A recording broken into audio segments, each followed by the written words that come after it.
ಮನುಷ್ಯರ ಭೇದ ಭಾವ, ಇವರು ಕೀಳು ಮೇಲು ಅನ್ನೋ ರೀತಿ ಎಲ್ಲ ನಡ್ಕೊಂತ ಇದ್ದಾರೆ.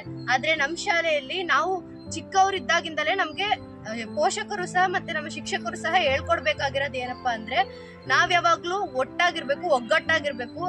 ಯಾರು ಸಹ ಜಾತಿ ಭೇದ ಭಾವ ಮಾಡಬಾರ್ದು, ಎಲ್ಲರೂ ಒಂದೇ ಅನ್ನೋ ರೀತಿಯಲ್ಲಿ.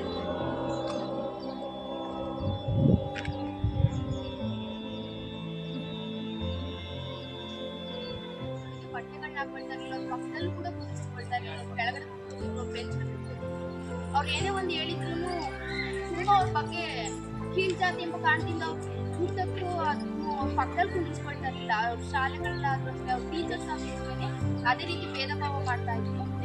ಈ ಸಂವಿಧಾನದಿಂದ ನಮ್ಮ ಭಾರತೀಯರ ಐಕ್ಯತೆ ಅಥವಾ ಏಕತೆ, ಈ ರಾಷ್ಟ್ರಕ್ಕೆ ನಾವು ದುಡಿತಾ ಇದ್ದೀವಿ. ಈ ರಾಷ್ಟ್ರ ನಮ್ಮ ರಾಷ್ಟ್ರ.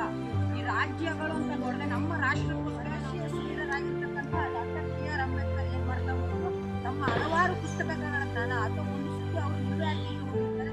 ಆ ನ್ಯೂಯಾರ್ಕಿಗೆ ಹೋಗಿರ್ಬೇಕಾದ್ರೆ ಅಲ್ಲಿಂದ 32 ಬುಕ್ಗಳನ್ನ ಅಥವಾ 2000 ಪುಸ್ತಕಗಳನ್ನ ಭಾರತಕ್ಕೆ ಕಳಿಸ್ಕೊಡ್ತಾರೆ. ಆ ಪುಸ್ತಕಗಳನ್ನ ಆದ್ರೆ ಮನುಷ್ಯ ಯೋಚನೆ ಮಾಡ್ಬೇಕು, ನಾನು ಎಷ್ಟು ಮರ ಕಡಿತೀನೋ ಅದಕ್ಕೆ 3ರಷ್ಟು ಮರನ ನಾನು ನೆಡ್ಬೇಕು ಅಂತ.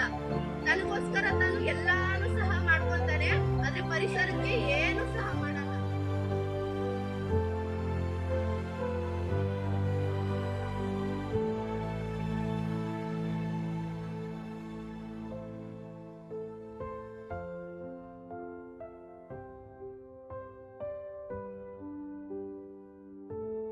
ಗರ್ಭವತಿ ಆದಾಗ ಅಲ್ಲಿ ಹೆಣ್ಣು ಮಗು ಇದೆಯೋ ಗಂಡು ಮಗು ಇದೆ ಅಂತ ಚೆಕ್ ಮಾಡ್ತಾರೆ, ಆಸ್ಪತ್ರೆಗೆ ಹೋಗಿ ಚೆಕ್ ಮಾಡ್ತಾರೆ. ಹೆಣ್ಣು ಮಗು ಇದ್ದಾಗ ಭ್ರೂಣ ಹತ್ಯೆ ಮಾಡ್ತಿದ್ರು.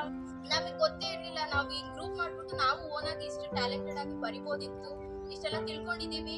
ಇದ್ದಾಗ ನಮ್ಗೆ ಯೋಗಗಳನ್ನ ಹೇಳ್ಕೊಟ್ರಿ, ಹೇಗದ್ ನಮಗೆ ಆರೋಗ್ಯಕ್ಕೆ ಎಷ್ಟು ಮುಖ್ಯ ಆಗಿರುತ್ತೆ, ಮತ್ತೆ ನಮ್ ದಿನನಿತ್ಯ ಮಾಡೋದ್ರಿಂದ ನಮ್ಗೆ ಏನೇನು ಉಪಯೋಗ ಆಗುತ್ತೆ, ಎಲ್ಲಾನು ಯೋಗ ಎಷ್ಟು ಉಪಯೋಗ ಅನ್ನೋದನ್ನ ನೀವೆಲ್ಲ ಮಾಹಿತಿನ ನಮ್ಗೆ ತಿಳಿಸ್ಕೊಟ್ರಿ. ಮತ್ತೆ ಈಗ ನೆಕ್ಸ್ಟ್ ಈ ಕಾರ್ಯಕ್ರಮ ಮಾಡಿದ್ರೆ 4 ಗ್ರೂಪ್ ಮಾಡಿ ಅದ್ರಲ್ಲಿ ಒಬ್ಬೊಬ್ರಿಗೆ ಒಂದು ಟಾಪಿಕ್ ಕೊಟ್ಟು ಅದರಿಂದ ಒಂದು ಸೋಷಿಯಲ್ ಇನ್ನೊಂದ್ ಸ್ವಲ್ಪ ಅರ್ಥ ಮಾಡ್ಕೊಂಡಂಗೆ